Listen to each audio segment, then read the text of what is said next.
खासकर राजस्थान वालों को खुशी देने वाली चीज है, क्योंकि इस बार के रिजल्ट में फर्स्ट रैंक ऑल इंडिया पे राजस्थान से, तो ये अपने आप में एक बड़ी उपलब्धि है राजस्थान वालों के लिए। तो ये शिक्षा में चाहे कंपटीशन में सिविल के साथ साथ मेडिकल में देखें तो आप देखेंगे राजस्थान ही हमेशा टॉपर है। राजस्थान में भी सीकर टॉपर रहा है नीट में ऑल इंडिया 2 बार, वो भी सीकर से। तो आप देखें लगातार राजस्थान जो शिक्षा के क्षेत्र खासकर कंपटीशन जो भर्ती एग्जाम में पिछले लंबे समय से यहाँ पर अभ्यर्थियों की संख्या बढ़ रही है। लगभग आप देखिए अंडर 50 में 5 स्टूडेंट राजस्थान से और टोटल ऑल ओवर 40 के लगभग जो विद्यार्थी सिविल में इस बार राजस्थान सेलेक्ट हुए हैं। तो ये नंबर कम नहीं है अपने आप में, ये रुझान ही बता रहे हैं कि राजस्थान में इस समय जो युवा है वो सिविल के प्रति उसका क्रेज या कंपटीशन एग्जाम के प्रति उसकी सीरियसनेस कितनी ज्यादा है और उसका रेशियो संख्या के रूप में बता रहा है। तो ये सब परिणाम को देख करके हमें यही लगता है कि निसंदेह आजकल लोग बहुत अच्छी मेहनत कर रहे हैं। और इसमें खासकर यदि आप टॉपर्स को देखें, फर्स्ट और थर्ड वाले, ये 30 अटेम्प्ट में हुए इस बार, और सेकंड जो राजेश तमिलनाडु से,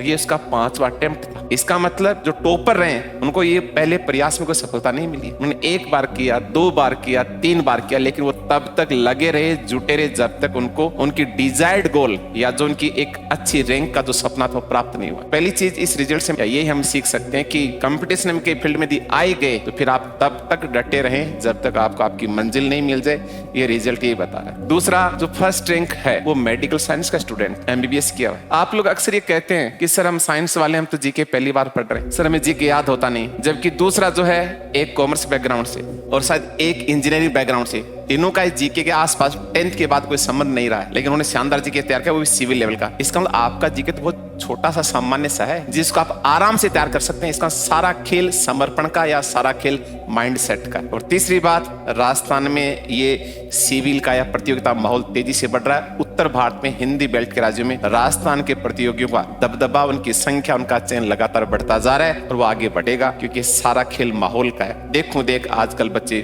खूब पढ़ रहे हैं, तो आपको भी ऐसा ही पढ़ना है और शानदार रिजल्ट के साथ एक अच्छे रैंक को भी स्कोर करना है। टाइम आपके पास पर्याप्त है, इसलिए आज से जुट जाएं। जुटोगे ना? अरे जुटोगे ना? लेकिन सबसे बड़ी चीज क्या है, अगर आपने देखा है जो फर्स्ट रैंक क्या कहता है कि मैं पिछले 3 साल से मैंने कभी को शादी समारोह बाजार तक मैंने नहीं गया देखा, यानी सक्सेस सैक्रिफाइस मांगती है। अब आप पूरे सामाजिक भी हो जाएं, पूरे पारिवारिक भी हो जाएं, मस्ती भी चाहिए, माहौल भी चाहिए, आराम भी चाहिए। नेहरू जी ने कहा था कि आराम हराम है, rest is best. Rest is, तो अगर आपको बेस्ट करना है तो आपको कंटिन्यू करना लगातार। उसके बाद जीवन में मस्तियां पूरा जीवन आपका है। कुछ समय के लिए साधना, ये तपस्या आपको नियमित और संयमित होकर के करनी। करोगे ना? पक्का करोगे ना? कल टकाटक करोगे ना?